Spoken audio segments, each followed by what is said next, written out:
تراویح میں ایک سانس میں سورہ فاتحہ کا پڑھنا، تراویح میں امام صاحب کا سورہ فاتحہ ایک سانس میں پڑھنا کیسا ہے؟ محمد صاحب پشاور سے۔ اگر ایک سانس کی بات نہیں ہے، سورہ فاتحہ ایک سانس میں پڑھنا بھی جائز ہے۔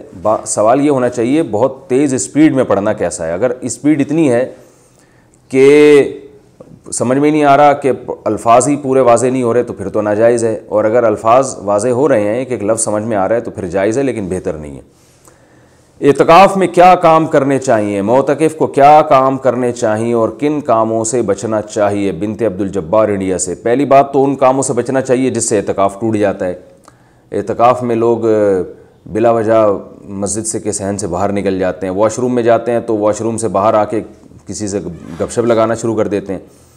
تو ہر وہ کام جس سے اعتکاف ٹوٹتا ہے اس سے بچنا چاہیے۔ دوسرا، اعتکاف میں غیبتوں سے بچنا چاہیے، بد نظری سے بچنا چاہیے۔ اعتکاف میں بھی لوگ آج کل جو ہے وہ واٹس ایپ پہ اور فیس بک پہ لڑکیوں سے چیٹنگ کر رہے ہوتے ہیں، جو بہت زیادہ بیہودہ حرکت ہے۔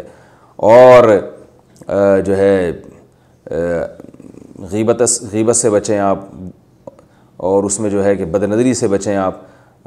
جماعت کی نماز تکبیر اولیٰ چھوڑنے سے بچیں آپ۔ مسجد میں رہتے ہوئے بھی تکبیر اولیٰ سے نماز نہیں ہو رہی ہے تو کتنی حرج کی بات ہے۔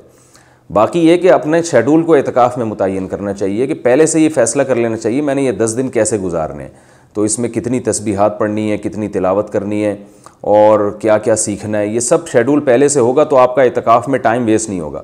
لوگوں کو پتہ ہی نہیں ہوتا، جانے کے بعد سوچ رہے ہوتے ہیں ہم نے کرنا کیا ہے، تو سوچنے میں 5 دن گزر جاتے ہیں، پھر 5 دن کے بعد خیال آتا ہے کہ 5 رہ گئے تو اب کیا شیڈول بنانا۔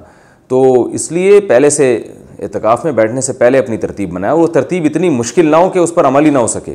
ایک صاحب نے اپنا مجھے شیڈول بتایا اعتکاف کا، اتنی تسبیحات، اتنی تلاوت، میں نے کہا بھائی یہ چلے گا نہیں، 2 دن کے بعد آپ خود ہی چھوڑ چھاڑ کے بھاگ جائیں گے۔ تو احب الاعمال ما داوم علیہا صاحبها وان قل، حدیث میں آتا ہے اللہ کو سب سے زیادہ وہ عمل محبوب ہے جو تھوڑا ہو لیکن پابندی کے ساتھ ہو۔ تو تسبیحات رکھیں، تلاوت رکھیں، اور سب سے بڑی بات یہ ہے کہ یہ فیصلہ کریں کہ بھئی اعتکاف میں ہم نے گناہوں سے توبہ کرنی ہے۔ جب ہم 10 دن بعد مسجد سے نکلیں گے، یا خواتین جو اعتکاف کے کمرے میں بیٹھتی ہیں، ہم جب 10 دن بعد اعتکاف ختم ہوگا تو ہمارے اندر چینجنگ آنی چاہیے، کوئی نہ کوئی گناہ ہماری زندگی سے ختم ہونا چاہیے۔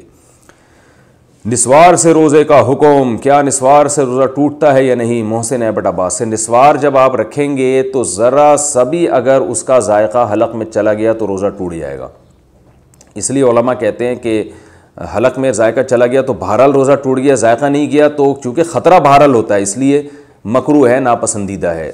رکھنے سے روزہ تو نہیں ٹوٹے گا، لیکن کیونکہ اس بات کا پورا امکان ہوتا ہے کہ حلق میں ذرات پہنچ جائیں، اس لیے اس کو مکروہ اور ناپسندیدہ عمل کہا جائے گا۔ نسوار ویسے بھی ناپسندیدہ چیز ہے، کوئی اچھی چیز نہیں ہے۔ ہر نشے کی چیز جس میں بھی اس طرح کی کوئی وہ وقتی طور پر انسان کو ریلیکس کر دیتی ہو، یہ ساری چیزیں صحت کے لیے نقصان دہ ہیں، تو ناپسندیدہ ہیں، تو روزے میں اور زیادہ ناپسندیدہ ہے، لیکن حرام نہیں کہہ سکتے۔